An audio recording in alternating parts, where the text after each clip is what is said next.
People with faith seem to have a different world that they see than everyone else. Definitely. Where you have doubt or you don't see the same thing that this person sees. When you say they have faith, it's almost as if they're in a different realm of thinking.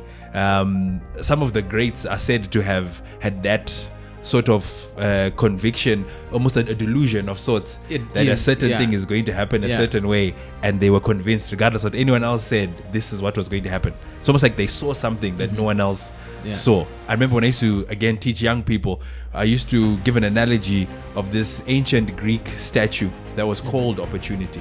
Okay. And Opportunity had hair on the front of its head, but it was completely bald on the back. And the story or the imagery there was that it was easy to grab Opportunity when it was coming towards you, because it has hair on the front. You can grab onto the hair. But once Opportunity had gone past you, it was hard to now try and grab Opportunity, because Opportunity is bald on the back of its head. Okay. So similarly in our own lives, that Opportunity makes sense, or it's easy to grasp or get a hold of when it's coming towards you, but it's possible for you to miss the opportunity. And sometimes things can be so difficult to now grasp and get a hold of because they've gone past you, that you actually have 86,400 seconds in a day. And that it's your choice then now how you then invest it, how you then spend it, or how you then waste it. And tomorrow you're guaranteed is going to be renewed, and you do it again. So it's as if someone is depositing seconds value into your bank account, and then you have to decide and determine how you use it every day. So welcome to another episode of Start to Finish, Fueling Discipline, Focus, and the Right Mindset. I'm your host, KD. So today I'm sitting here with my pastor. Believe it or not. Pastor Gwinyai Mabika, and we just want to dive into some conversation. I don't know what we're going to discuss really. I'm bad at introductions, so I'll just allow him to quickly introduce himself, who he is. I'm equally bad at introductions, so to be short and brief, my name is Gwinyai Mabika. I'm a pastor in Faith Ministries. I lead the Center Church, which is the Avondale congregation. I've had the pleasure of knowing Mr. Kuda for a little bit of a while now. We've shared some interesting life experiences, but it's been good so far. My husband, to one wife, father of 3 girls. So Kuda's like copying me. Everything that I do is then following and he's copying. So I think if I add another child, maybe I'll convince him to then add a 4th as well. But yeah, otherwise that's who I am. I'm a pastor, dabble in business. What else do I do? I coach actual sport. Yeah, that's me in a nutshell. I've been thinking a little bit about the busyness of life that we have as men, as people, as individuals. And maybe we can start a conversation around that in terms of, I don't know if you're like me, finding that there's a lot of things that are demanding of your attention and your time, but you don't always have the capacity or even the latitude to be able to do all of the things that you want to do. So it's amazing to me how you end up finding time to even do this, to set up and sit down and think through and converse and communicate. So maybe we can start our conversation on how is it possible that you find balance to be able to be all things to all men and be able to do all the things that you do and do them well. So I've now turned into the interviewer. So I think what I can say is I think if you find something that you're passionate about, if you have something that is important to you in life, I think you find that commitment to do that thing. Okay. So it doesn't matter, at what time you do it, but you just want to get around and do it. I'm a cyclist also.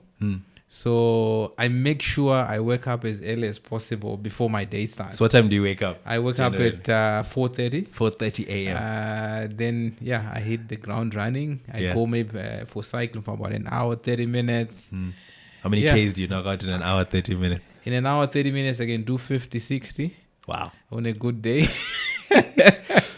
So that's part of it. And, the more you get committed to something, you just want to see it through to the end. Okay. So just like starting off this podcast last year, I just started recording and I just made a commitment to myself and say, you know what, throughout the busyness, obviously there are times when I'm doing other work, I can't be here. So I just try to make sure I record as much as I can within the capacity that I have. Yeah. Then just upload it. Yeah. And it goes on like that. But I think at the end of the day, it's about that commitment.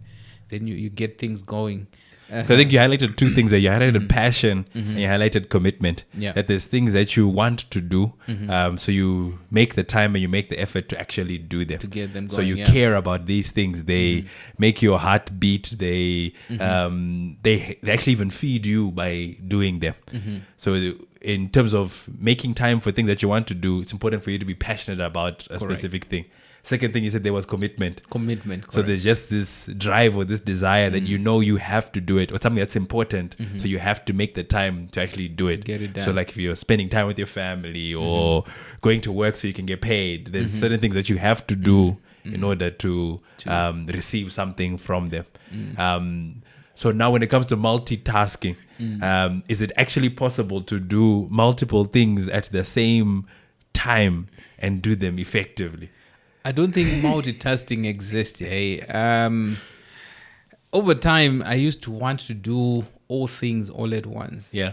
But with wisdom and growing up and trying to do this experience, you notice it doesn't work.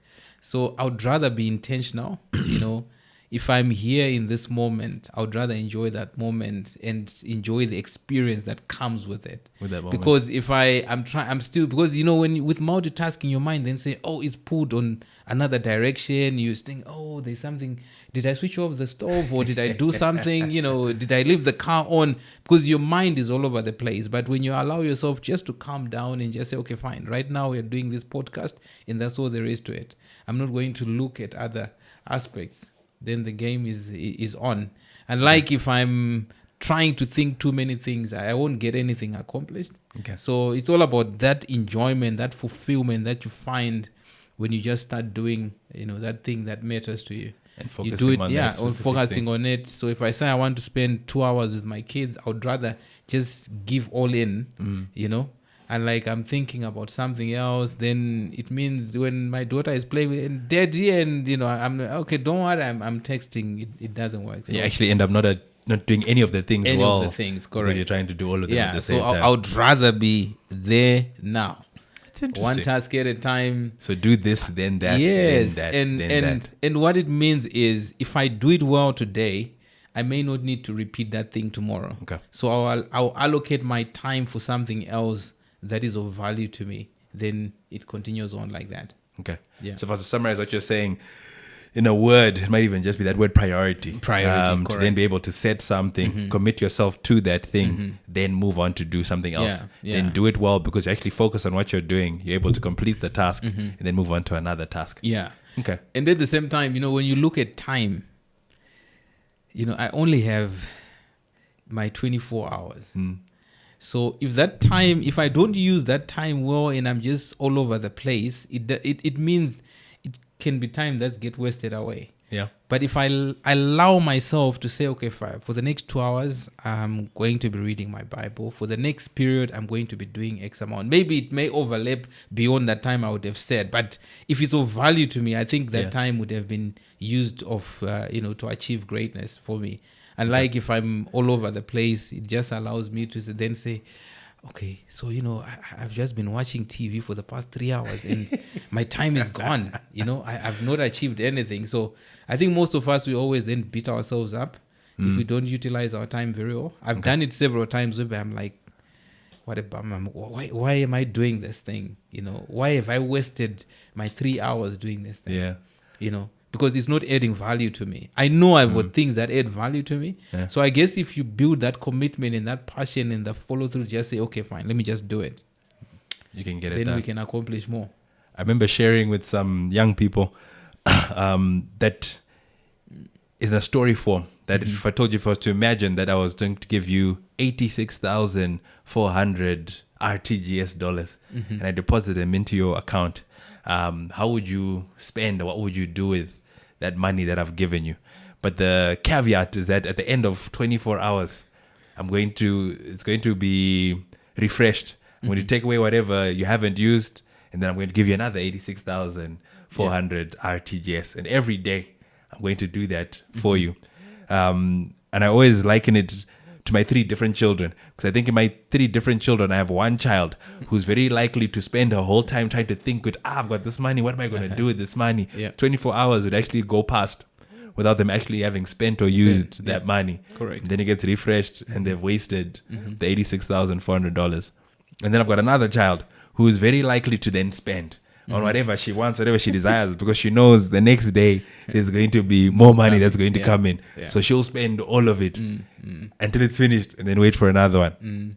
But then I've got another child who then will try and think about, okay, since I've got this coming in and I know I've got more of it coming in every other day, how can I make the most out of this so that it makes more for itself? And she's more likely to invest and try and figure out how she can make more money from the money that she has so that it can add to the more money. And I tell that story and that analogy to kind of get people to think about the time that they have, that you actually have 86,400 seconds in a day, and that it's your choice then now how you then invest it, how you then spend it, or how you then waste it. And tomorrow you're guaranteed it's going to be renewed, and you do it again. So it's as if someone is depositing seconds value into your bank account, and then you have to decide and determine how you use it every day. That some of us spend too much time thinking about how this thing that we have and we don't do anything. Some of us spend and we expend all of it. Some of us actually then invest and try and build something that can be built upon something else with the time that we have. I've got a difficult question for you though. Because you brought this idea of how we're spending our time. And in Matthew 6, I think it's verse 33, scripture tells us about how Jesus is actually speaking, and he says, "Seek ye first the kingdom and his kingdom of God and his righteousness, and all these things will be added unto you." So he introduces this concept that we talked about priority, that if you put certain things first, everything else then falls into place. This verse comes after it talked about how you don't need to worry about anything, you'll be taken care of. God supplies, he takes care of your needs. Look at the plant, look at the birds, they don't worry about anything. So if you were to just seek first the kingdom of God and his righteousness, all these other things will be added unto you. Correct. My difficult question: do you think there's certain things that if you prioritize them correctly, everything else can fall into place? That when we're talking about balance, when we're talking about expending of energy, when we're talking about using time, that there's maybe some key tenets that if you prioritize them right, everything else then makes sense and falls into place. All these other things will then be added unto you. That's a very, very difficult question. But, there are key things that I truly believe that if one really focus on, day in and day out, it really is going to be a game changer in the outcomes, later on in life. We talk of our spirituality, our faith, just because you see, faith is the substance of things hoped for, the conviction of things not seen. So imagine you develop your faith for things that you haven't seen. Everyone some may not call it faith, but they live with faith. Imagine someone who starts a business and people tell you, this will not work. This thing that you're talking about, actually, it will not happen.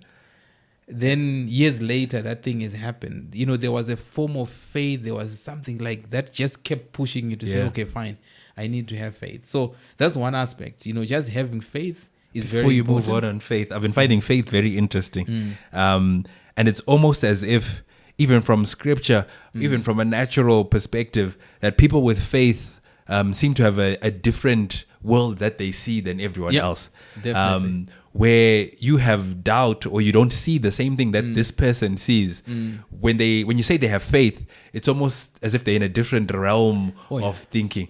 Some of the greats are said to have had that sort of conviction, almost a delusion of sorts, that a certain thing is going to happen a certain way, and they were convinced, regardless of what anyone else said, this is what was going to happen. It's almost like they saw something that no one else saw. So from a biblical point of view, people like, you think about Elijah, who then had his servant come to him worried that were about to be killed in 2 Kings when these armies of the enemy had come. And he says to the servant, and he actually prays to God for God to open the servant's eyes that he can see. And he prays, and the servant's eyes are opened, and he's able to see all the armies of the Lord that are with them. So Elijah had faith in God, but it wasn't just an arbitrary idea. It wasn't hope. It wasn't just a concept. He could actually see those that were with them that the servant couldn't see. So his faith caused him to be able to see what others couldn't see.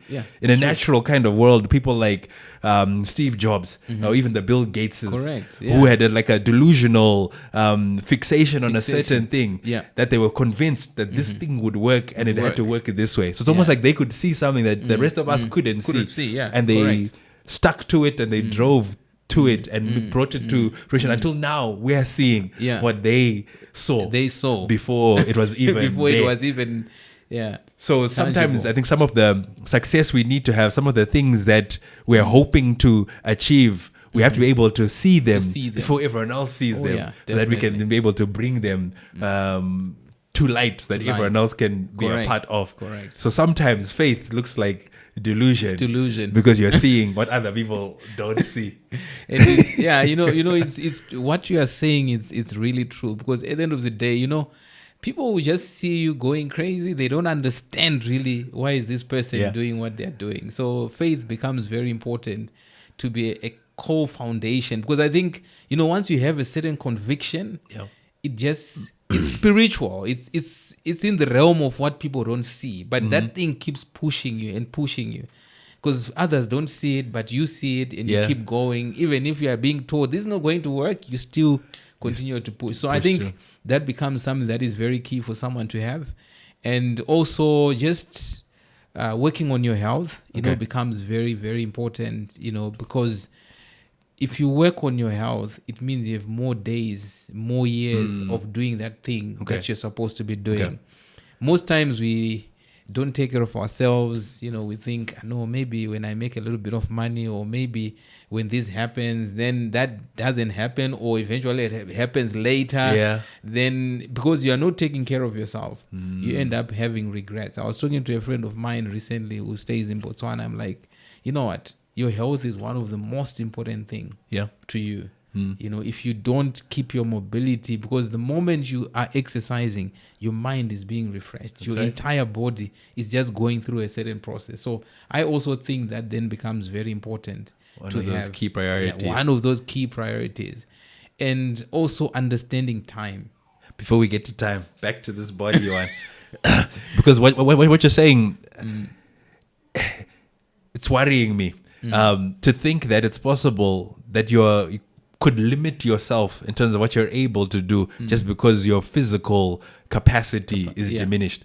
So if I'm not healthy, if I don't eat well, if I don't exercise, I might actually be too tired to think or brainstorm or to plan. Definitely. That if I don't get enough sleep, in terms of my creative capacity, my creative potential is limited. That there's this idea that physically, how we steward our bodies then has an impact on what we're able to do and what we're able to accomplish. That I could be very smart, I could be very rich, I could have many opportunities, but failing to take care of my physical body limits what I'm then able to actually do. That's crazy. It is an impact. You can go into time. So understanding time is also very important. Obviously there is when the time of God meets your time and things starts exploding. But just understanding that God has given you 24 hours, and they are yours to do what, from the moment we got out of our mother's wombs, our 24 started, up to this point. So what's always fascinate me is there's someone who's making it and there's someone who's failing. And they all have the same. Yet they all have the same 24 time. hours. I'm quite positive that this guy started off without money. The guy who's most probably making it from up. zero. Yeah. But what they had is the time. They understood the principle of time, and they utilized it day in, day out, and that became a game changer. So for me, I think those aspects will really help you to because if you change your worldview, how you see the world, how you see these aspects, I think it's a game changer. No, I think you're right. Biblically, the two words that we find for time, I think there are a few others, but the two that stand out is this idea of chronos and kairos. Kairos, yeah. Where chronos refers to time on a clock in terms of how time moves, how we experience it, how we encounter it. But kairos refers to seizing or taking the opportunity within a time. Where you have an occasion or you have a chance to do something. So missing chronos is missing the chance or missing an opportunity. I remember when I used to, again, teach young people, I used to give an analogy of this ancient Greek statue that was called opportunity. Okay. And opportunity had hair on the front of its head, but it was completely bald on the back.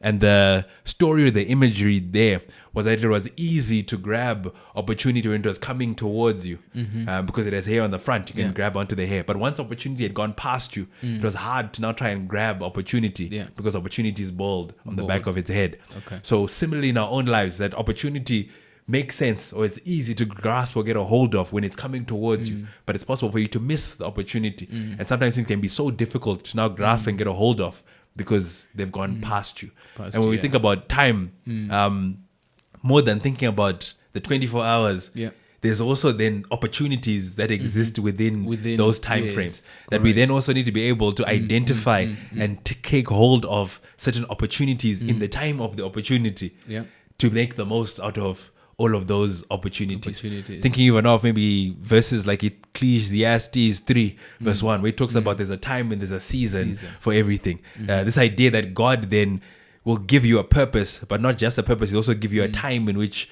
to do it. If you think about your own life, there were times where mapping out something like this, you couldn't even fathom or think about because of how busy you were or the things that were going on. But then the time then comes and the opportunity also then meets where you can carve out space and time to do things like this. And I think it's important as people to then also identify and be able to recognize what seasons of life we're in and what opportunities are coming our way, because they're not always going to be there. True. We have to make the most and seize them. When it's time to make money, make money. Like you were saying, when it's time to spend time with the family, being fully invested and spend time with the family to make the most of all of the opportunities and the time that we have to do what we're supposed to be doing in that specific time. True. Yeah. And you see, there's always this statement when people say, I don't have time. I don't have time to do this. Yeah. But, when you want to break down those 24 hours, you look, okay, you have your 8 hours where you sleep. You most probably have your 8 hours where you're going to work. Maybe let's say with another 2 hours somewhere in there for travels and just doing nothing. But in between, you realize you might be left with 3 or 4 hours. Okay. And maybe you may want to watch TV or go on social. You're allowed to do that. Yeah. This is on your 24 hours. Yeah. Imagine just spending 30 minutes to an hour every single day. Yeah. Harnessing your skills. Just every single day. And you just commit, this is my time for personal development. Okay. Just set aside time to improve one thing. Yourself. Just for 30 minutes. Just for 30 minutes. Out of 24 hours. Do it for a year. What do you think will happen? I wish I was good at math so we could calculate what 30 minutes a day for 365 days equals. 365 divided by 2 is 150, 60, 70, 80, 187. So about 186 hours. Somewhere around there. By the end of the year, if you just do 30 minutes a day, you have spent 180 something hours you want to on learn something. You want to learn a new language? 30 minutes a day. Good. You want to improve a skill? 30 minutes a day. We are talking about learning. We are talking about just doing that thing that you have a hustle that you want to start. 30 minutes a day. You commit to it through and through. That's the thing that changes lives. Because, sometimes we always say, I don't have time. Where are you spending your time? Have you reviewed to say, okay, fine, this is my 24 hours? We're not talking about 5 days or anything, just 24 hours. You look at it. How am I spending it? Can I break it down for myself? You know, okay, I'm spending it well here. Here, I'm just wasting it away. And you notice most times, because I was reviewing myself, I'm someone who likes watching movies. Okay. I can admit, I can get glued in there. And even if when I'm feeling sleepy, you know, because I'm enjoying those moments, you know, it's like the sleep is gone. But then I always beat myself, but you know, that time, you know, already I spent 3 hours doing this thing. Yeah. I could be using that to do something else. So I think that's one, you know, it's one of the areas for me that is very crucial, and that's how we lose our lives, because we don't spend our time. The same thing with wanting to mature spiritually. Okay. You know, all you need to do is when you wake up, you should have a structure. You should carve it out, and you know, when all is said and done, you get to where you want to get to. Because practically, it looks like it might look like just waking up 30 minutes earlier and having that 30 minutes, or going to sleep 30 minutes later, and having that 30 minutes to actually do or improve something. Yeah. Okay, that's interesting. Yeah. I think you were talking about also the downtime maybe that we have, where driving kids to school, you maybe then have time where you're sitting in the car that's idle and figuring out ways maybe to then maximize those periods where you're not just listening to radio, listening to music, but maybe you're listening to an audiobook or something else. Or when you're cycling and you're riding, maybe then you're listening to something and you're growing. You listen to a podcast and you're able to learn something and able to grow. And then I guess, another way of maximizing opportunities is just maximizing the time in between the things that you are doing. To then try and be productive. Around those things. Yeah. So sometimes we don't think it in that way. We just think, you know, I don't have time. But when you look at it, taking an audit, I think it's important to take an audit of your time. It will it tells you a story. Whether you're going to be successful or you're going to fail, you know. You bring me to another difficult question that I have for you. It's sounds nice now when you talk about it and you say it, but it's a whole other thing to then do it. So in terms of these priorities or these important tenets that we think will add everything else to what extent then does a factor like discipline then play into being able to do and achieve and to be all things to all men in all these spaces that we want to be in? Because we get tired. Things add up. There has to be a certain discipline to be able to commit to, then not scrolling for that 30 minutes and catching up with all the things on Instagram, or not sleeping, or just taking a break, switching off your brain and watching mindless TV. To what extent then does discipline play a factor, and how can one almost hack or trick themselves into being more disciplined? I think it starts with intentionality. You know, if you allow yourself to be intentional, intentionality comes in the sense that, you know, when you wake up in the morning or before you go to bed, what story are you telling yourself? You know, because if you tell yourself tomorrow I must wake up and do this, already you have given your mind what to go to bed sleeping thinking about. And when you wake up in the morning, automatically somehow you okay, fine, tomorrow I want to go to do cycling. You know, I've already set my mind up. Then I wake up and go. But the days that I don't tell myself what I want to do, in most cases I end up missing it. Right. Now, once you get that rhythm going, then, you know, the issue of discipline becomes very important. The moment you tell yourself first, I must do this thing. You wake up, okay, fine, I'm going to work, I'm going to commit to A, B, C, D. Your mind is now there thinking about those things. Right? Then you give yourself the discipline and say, okay, fine, the alarm kicks in. Now it's time to go. You start pushing yourself. But discipline now, sometimes we shoot ourselves on the foot. If maybe I've done it for 1 week and I'm excited, then I miss a day, then that demotivates us and we go back to zero. After that, you're like, maybe I'll try it. Then you go for another week and demotivated. I think if you celebrate those wins that you have achieved, Okay. It gives you the energy to keep on trying and keep on wanting to do more. Yeah. You see, and even in days when you don't feel like doing it, Yeah.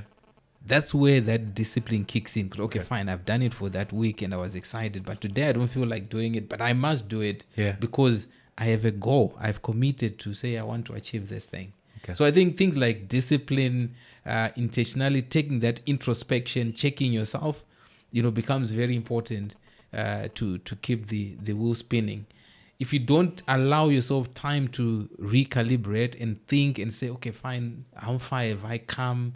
How far must I go? You don't ask yourself the real questions that really triggers that, that drive that, to continue the things going. Then you may lose momentum, no matter how disciplined you may be. But if you feel, running is not going to help me in any way, you're going to sleep. But if you combine that intentionality and you continue doing it and say, okay, day one, I've done this. And you have a tracker that just allows you to track what you're doing, then you continue moving forward. That's interesting. Yeah. Because I think what I'm hearing from you as well is this idea that it's a system. So it's not isolated things, but the things work together. Correct. So even in some of the the key priorities that you've highlighted, they seem to match even the makeup of a human being in terms of spirit, soul, and body. That it's important that you have then a spiritual grounding. In our discussion here, we talked about faith, where there's a belief that you have in a thing that you see differently than other people, and you're able to chase and see something to its end or till its fruition. Talk about the body, where we're taking care of ourselves physically, that we then have to have the capacity to be able to carry, to be able to do that which we want to do, and we must be healthy and strong in order to do that. Then I think maybe we're kind of getting to an aspect of the soul now, where there's this heart, there's this will, there's this desire that then must be nurtured and worked on to be able to then have that intentionality to chase after something, to continue to do something that is a complete human spirit, soul, and body. We then must be feeding all three of those aspects and taking care of them to then be able to be very effective and fully effective in what we're trying to do. To then even have balance in life, we must take care of all the different aspects of who we are. Self, some of the things that you said in terms of celebrating the wins. The wins, I think it's Stephen Furtick who talks about not skipping dessert. That the thing that keeps you going to the next victory is sometimes very much tied in celebrating a previous victory. And sometimes I think we move on too quickly. That something happens, we do it well, we minimize it, and then we try and do the next thing. But he was highlighting that some of our strength, some of our ability to be able to tackle the next challenge comes from just celebrating the previous one that you've done. That sometimes we're too hard on ourselves, that we need to actually congratulate ourselves. That well done, Gwinyai, you got up yesterday, even though you didn't today. Maybe you're able to get up again tomorrow because you were able to do it yesterday.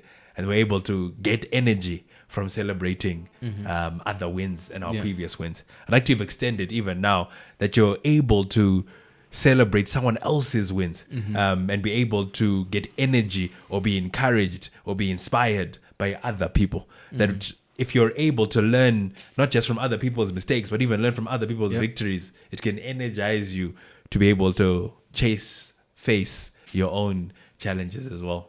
True and true. Yeah, it's very interesting. Pause. Yeah.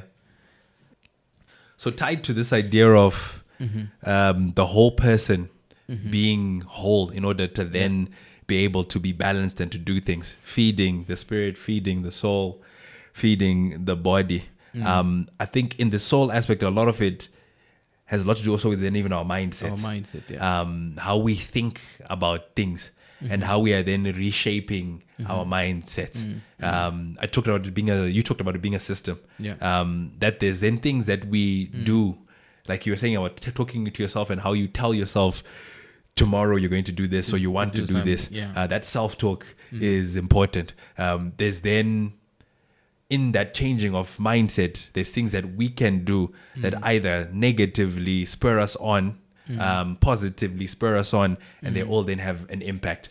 I think of Romans 12:1 that talks about giving your body as a living sacrifice. That in its nature, when you think about a sacrifice, it's something that gets killed and is done away with once you've sacrificed it. Paul talks about us being living sacrifices. So there's almost a dying daily that we're then expected to do. That there's aspects of yourself that you must put to death that prevent you, that limit you from being able to do what you do. In verse 2 of that same chapter of Romans 12, he then says that we would then renew our minds, that we then be transforming our minds. Then we'll be able to identify or discern what is the perfect will of God. That it begins by being a living sacrifice. That you're continually dying to self daily. There's aspects that you're putting to death, and that's how you will transform your mind. And that's how you'll then be able to find or identify the perfect will of God, which is very interesting. That there's things that you should be doing on a daily basis that will aid in transforming your mind. Because you see, I think victory is not from the outside in; it's from the inside out. Okay. Everything starts from the inside. You know, how you treat yourself, how you view yourself. I think it will determine what you are going to accomplish. Because, you know, like what we are talking about, I truly believe everyone has an equal opportunity to achieve their goals. You know, but only a minority, a small group, you know, begin to understand these principles and follow through on them. The rest of us, you know, we are busy sleeping. That's why I think learning becomes very important. You know, someone must learn, must understand, must look at themselves from the inside out. What can I change about myself to change, you know, life around me? You know, because most probably if you don't like your life right now, if you don't like it, you look at yourself in the mirror, you don't like what you see, you can start from there. That's right. Obviously, you may not see the results that you want, you know, but at the end of the day, if you start doing it, just commit 1 week. And if just actually doing it, and if you feel good about it, and you know this thing is changing my life, then you start building on it. You know, I was talking to my team here. I'm like, you know what? We need to have a clear plan and understanding of what we are doing when we wake up in the morning. You know, do you have a calendar of events of saying, okay, fine, this is what my day looks like. And you refer to that calendar. It tells you, okay, fine. You say tomorrow you want to commit 2 hours doing this. The day after you're going to do this, because you can accomplish more by just having a clear plan, a roadmap of where you're going. And most of us, we don't have that roadmap. You know, you just wake up in the morning, you want to wing it and say, okay, fine. All right, I'm employed at this company. I just go to that company and just sit there. You know, and most times you get there, you're a sales rep. You don't even plan to say, okay, tomorrow I want to make 10 calls. Because by the mere fact that you did not give yourself to that process, it means you're just going to walk in there and you sit. And come a month in and say, okay, fine, how much have you achieved for us? You know, you haven't achieved it. You know. But it doesn't mean you don't have the capacity. That's right. You just you've not allowed yourself to think it through, to develop your body, soul, and mind around where you are in life to get you to the next level. So true. Yeah. You touched on too many things there. I think the first one that stuck out to me was this idea of having a plan. That it's so important that we then have a plan.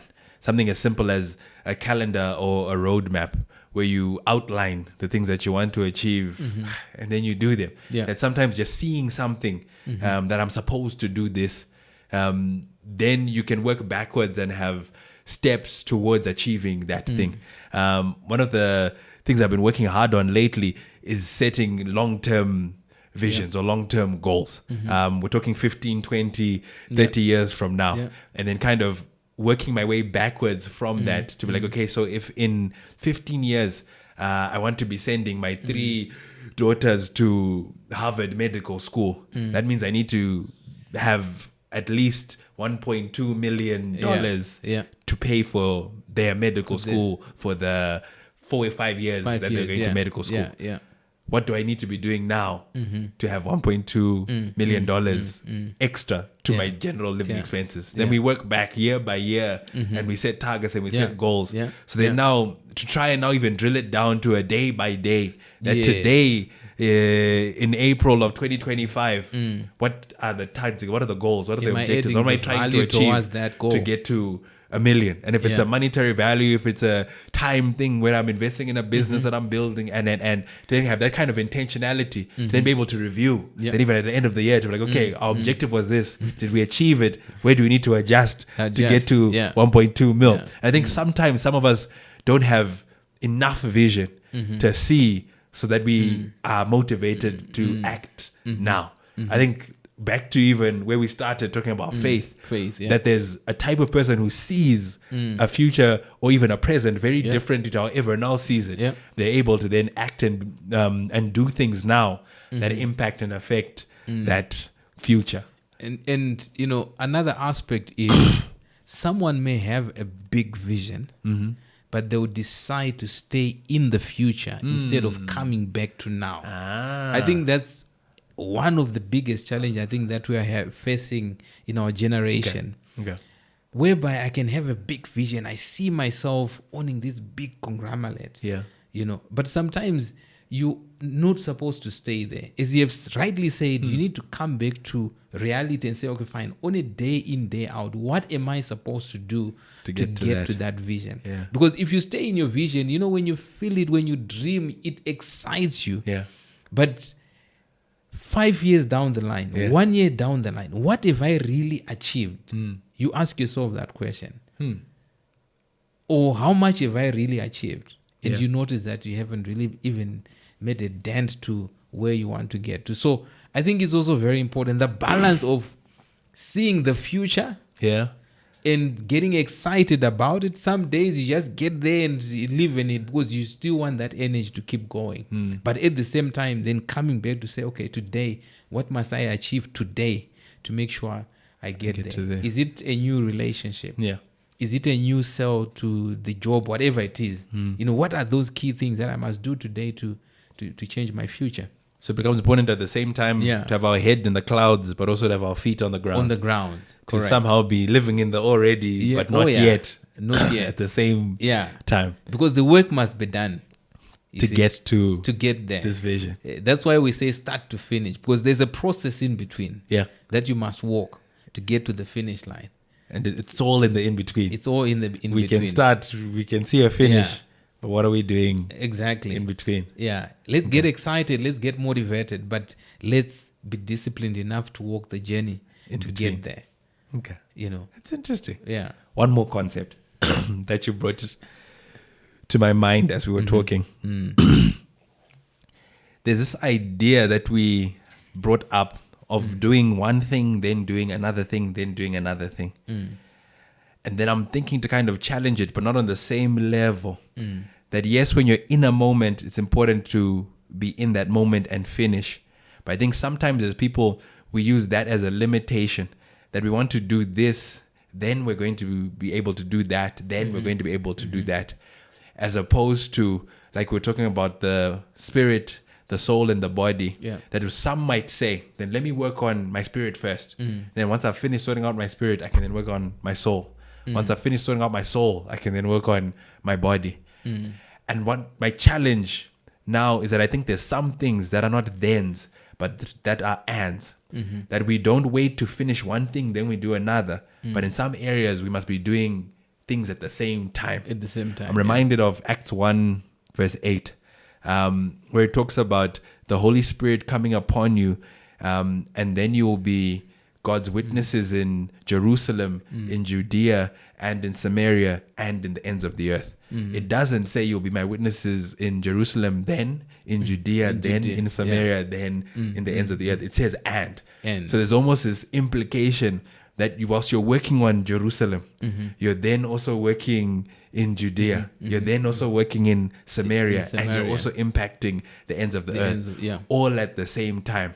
And I picked up on this, so I was reminded of it when you were now talking about working on yourself Yeah. to then impact everything else. That when you're dealing with Gwinyai, when we're working on Jerusalem, when we're improving Jerusalem, it almost then is a ripple effect that Jerusalem then impacts Judea. Yeah. That if I'm healthy and I'm happy, my family then gets to benefit from a healthy, well put together Gwinyai. If my family is healthy and well and put together and doing well, then the community where I live in Avondale then gets to experience what it means to have a good and healthy community. If that community is healthy, then the nation gets to experience and get the benefit of a healthy, well-rounded community. So this idea then now of taking care of yourself and others and other spheres of influence and impact as we go, then kind of changes our mindsets and how we think, that we're not waiting to finish one thing then do another, but because we're doing this well, we're then also able to impact and influence all of these other spheres. So even when it comes to think about church, where I work, if I want to have a healthy congregation, I need to make sure I have a healthy elders. I need to make sure I'm healthy. If I'm good, there's certain fruit that comes out to the rest of the congregation, where certain things then fall together, where all these things are then added because the priority has been taken care of. If the eldership is healthy, if I focus on those 11 men being healthy and well and working together as a team, certain things just then overflow from that, and it takes care of the rest of the congregation. And I think sometimes we focus too much on finishing one thing then doing another, whereas we should be trying to do all the things at the same time, but knowing what the priority is, so that all the other things then get added on. You are very right, because we don't we don't live in a bubble. We are not, we don't live in a vacuum. There's always people to impact. Whilst you are working on that, even that one thing, it allows you to connect in certain places, and then deliver change, as you're rightly saying. Like, for example, for me, when I enjoy cycling. You realize, because I do it consistent enough, people see me and say, someone says, no, I'm trying to join in cycling. Can you recommend bikes? Can you do this? Someone says, oh, I already have a bike. I just need someone I can partner with and do this thing. So the moment, because I'm doing that, I'm already doing that thing. Already there are partners, there are people that will just come in alignment. Then we start creating communities because of of those dynamics. So that's also how then I look at it. No, it's very interesting. To say you can drive that goal of yours, but it allows you to just connect. For example, I want to grow the business. So I'm not going to be in a vacuum. Right now I've gone back to golf as well. So it means I'm building more network. I'm connecting with more people. I'm talking to more people, and it allows me maybe to impact them, how they think, because of the values that is already in me. And I'll give you, maybe it's going offside, but I played golf with these guys. 3 guys, I know one of them is my mentor in business, and through knowing him, he then said, no, I've got my guys that I play golf with. You guys can join us if you want. So I've joined them a couple of times. So quite recent, we were on course. I asked them, so how long have you guys known each other for? And guess what? 58 years being friends. 58 years. That's a lifetime. Of just inspiring each other, of just, and now it's coming to our age. What is the recipe of keeping such a long time relationship? Because I know friends-ish, have the time. You're doing 2 years, then it's on and off, and sometimes you don't even, you are no longer friends anymore. Just because you don't spend time together. So that then becomes the level of impact that you can find around you, and you can also give to others when you continue, relating. It's very interesting. It's taking me back again, I guess, to this Matthew 6:33 in terms of seeking first the kingdom and his righteousness, and all these things being added unto you. That even in our seeking, are we seeking the right things? Because you're just describing a group of men who sought just friendship. And like you're saying, when you're seeking the right thing, other things then get added on Yep. in terms of even then connection, even then business deals Business and deals, other. So other things exactly. then come as part yes. of seeking this Yeah. thing. And your consistency to be able to maintain, to be able to do this one priority One that you've set priority. up Yeah. to just be friends and in seeking that right thing, you get all these other things. Oh, yeah, definitely. So even if we're bringing it back to physical fitness or exercise, that in seeking one thing to be physically Yeah. healthy, Fit, there's yeah. so many other things Other that things then that- come. Your body Yeah. releases certain endorphins that make you feel a certain way, that give you energy throughout the day. You then have not just the more energy, but you're more articulate. Your mind works better simply because you've been exercised. So there's so many other things that come Other with layers, the yeah. seeking the one thing. Like you're saying, in a business context where you engage and you meet with other people, and then there's other opportunities and other occasions that then open up to it. When yeah. you're seeking one thing. Yeah. I think it's just very interesting then to then consider how often we are seeking the wrong thing and what are the things that we should be seeking and yeah. chasing for, instead of chasing the other things. What things should we be seeking first that then will bring all these other things? Because sometimes when people set goals, Yeah. the goal is to buy a GD6 Yeah. or to buy a certain vehicle. Yeah. And that's the thing that they are seeking. When my challenge would be, no, those are the other things. Yeah. Your goal possibly should be, even in running a business, your goal might be to get a certain amount of money or get a subject. No. Your goal should be to provide value, possibly. Value, correct. If you're seeking that, all these other things Will be added onto you. Yeah. And maybe then refining, again, back to reviewing. What are the things that we are seeking that then give us all the other things? And when you seek the right thing, all the other things will be Yeah. added to you. be- But if you yeah. seek all the other things, all you're going to get is all the other All things. the other things. But when you seek first, Or sometimes you may not even get all the other things because you're seeking the wrong thing. You are thinking of a Exactly. GD6 when you should be, you know what, I want to create value.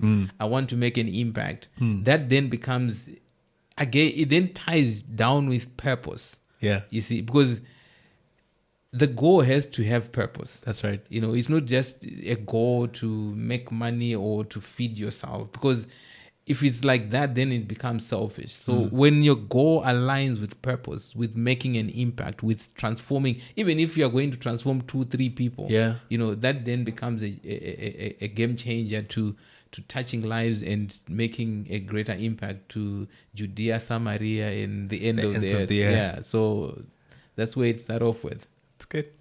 Yeah. How does it coincide having the principle and the personality of Christ? Because sometimes we want God's blessing, but we don't operate in the principle, Okay. right? Okay. Then we operate in the personality. You can be a great person, you can be a prayerful person, Yeah. right? But if you don't understand the principle of giving, of tithing, of working, then at the end of the day, you know, you can be this person who is full here and still saying, God, why am I not blessed? Because the word tells us I'll bless the works of your hands. Yeah. Right? If you use your hands, I'll bless them. The only way I'm able to give in church is because my hands are blessed. I'm using the tools that I have, you know, for God to bless me. Once I'm getting blessed, then I bless others. Yeah. You know, if I fold my hands and say, you know what, God will provide, you know, then at the end of the day, I might just miss the point in terms of receiving what God wants me to give, because now it goes back to wisdom. Yeah. Okay. Yeah. All right. No, I'm with you. Bible teachers like Bill Johnson will often then describe Christ as perfect theology. To say it another way, that if you wanted to understand the fullness of God's thinking, he exemplified and expressed and he showed it to us in Christ. That Christ in himself, with a personality or application of principle, gave us the full picture. In Faith Ministries, we have a principle, one of our 10 principles of ministry, where we say that the model of ministry is Christ. Almost this idea that when we want to see or want to understand anything, we can look at Christ and he'll give us the perfect model of how something should be done. So like you're describing, principle is one thing, personality is another thing, and Christ embodied both of them perfectly. Correct. If that makes sense, where he applied the principles he needed to apply, but he also was the person that he needed to be. And in my experience, both need to work together to get the fullness of what they're supposed to. There's a difference even between your gifts and who you actually are in terms of personality. That as Christians, when we talk about someone who's mature as a believer, what we're looking at mostly is actually the fruit of the Spirit. Whether they are patient, whether they're kind. We're looking at their personality. Maturity is very much based on personality. Whereas someone can move mightily in the gifts of the Spirit and not be spiritually mature. Where they can be unkind, where they can be unloving, but still be very good at preaching, still be very good at laying on of hands and healing and moving in the gifts. Where principle isn't dependent on personality, but principle is filled through personality. That there's a substance that then that backs principle that comes from personality. That to be a whole person, you need to have both principle and personality. Where the conversation can then get fun is it possible for someone to apply principle without personality? That is it possible for me to take the principles even of God, the same way principles of nature and gravity, and apply them without being a certain personality? And at risk of overstating, I think it is possible. I think you can apply a principle without even fully understanding it, without fully embodying what it represents, and receive from the principle what it promises to give. Whereas I think you miss out on the fullness of the principle if you lack the personality. Where I don't think the principle then does fully what it's supposed to do if the personality is absent from it. But it's just a very interesting thing that knowledge of both is necessary, growing in personality and being able to apply principles to then have fullness of life. So even like the conversations we've been having now, a lot of principles have then come out. Correct. What principles then also do is they impact and affect personality. That you're then able to become a certain person when you do a certain thing. Also the other way around, because you're a certain person, you're able to then do a certain thing. So that's how I think the two interact and relate and can edify each other. But it's also possible to very much be one stuck in the other, and then miss out on the fullness of the two. Because I think at the end of the day, I think as you are saying, it's a combination of them working together. You need to have empathy. If you operate in the principle, let's say your principle is adding value to you, but you don't have the personality, it means you miss out on the community, you miss out on relating with other people, on thinking, on serving, unlike if you have both of them together. So it's important to be someone who's filled by the Spirit, to know God, to have empathy, to have love, because that's who God is, that's who Jesus is. But at the same time, God is blessing people, based on principle. He's telling you now, apply this principle for God to change your life. But that general idea, I think is important to have awareness of in terms of having your principles, applying and using them, allowing them as well to impact your personality, so that you can actually then house them well to be able to use what then comes out of them. Reminded of 1 Corinthians 13 that talks about love, where it talks about love. Initially, those first 4 or 5 verses give you kind of descriptions of someone who has something but doesn't have love. And it goes on to disqualify the thing that they have or the thing that they do if they don't have love. That even if you were to prophesy or to preach good words or a good message, but you don't have love, it's nothing. Even if you do moral works, if you're able to help people or give your life even for someone else, but if you don't have love, it's useless. So it describes these things that if you do them, but you do them without love, they are meaningless and they are nothing. And I think in this example of this conversation, we're talking about personality and principle, that first part talks about principle, that you have this thing, you can do this thing and you'll get the results. You can be successful. Yeah. But if you don't have love, if you don't have an aspect of personality, the real value that you get from it, the real value that you invest in it is taken away, is useless, it's worthless. The investment that you think you've made or have done doesn't actually register in the account that matters. That it's possible for you to be successful and not be good. Not be good, yeah. It's possible for you to be good and not be successful. Yeah. What's best is to be good and successful. That's correct. It came to me is when Jesus was saying it is difficult for a rich man to enter the kingdom of heaven than for a camel to enter the eye of a needle. The eye of a needle, exactly. Yeah. Because this man is operating in principle as amass all the world. But now, because there's no empathy, there's no compassion, you miss what you're supposed to do or living the purpose of God that you're supposed to live. Because, you're building more on the principle and lagged on the personality and how you can relate to others with your wealth and with your giftings that you have, that kind of thing. Because the imagery I'm now getting is this idea of a needle. Yes, it has an eye at the top, but it has a point at the bottom. At the bottom, that it's possible for you to miss the point of success. That it's possible that the wealth that you have, or even the good personality that you have, or even the your ability to warm up a room in terms of these things that you've been given by God, it's possible to miss the point of those things if you have the wrong priority, if you only focus on the principle, you then aren't to those that you're supposed to be, what you're supposed to be. So it's possible for you to miss out on heaven because you've missed the point of your purpose. Yes. Wow. So it's been an interesting conversation, at the beginning of a journey. And talking about the busyness of life, not busy, but busyness. Life can be hectic, it can overwhelm us. That's right. We without even knowing that we are getting overwhelmed, and we miss the point of living it.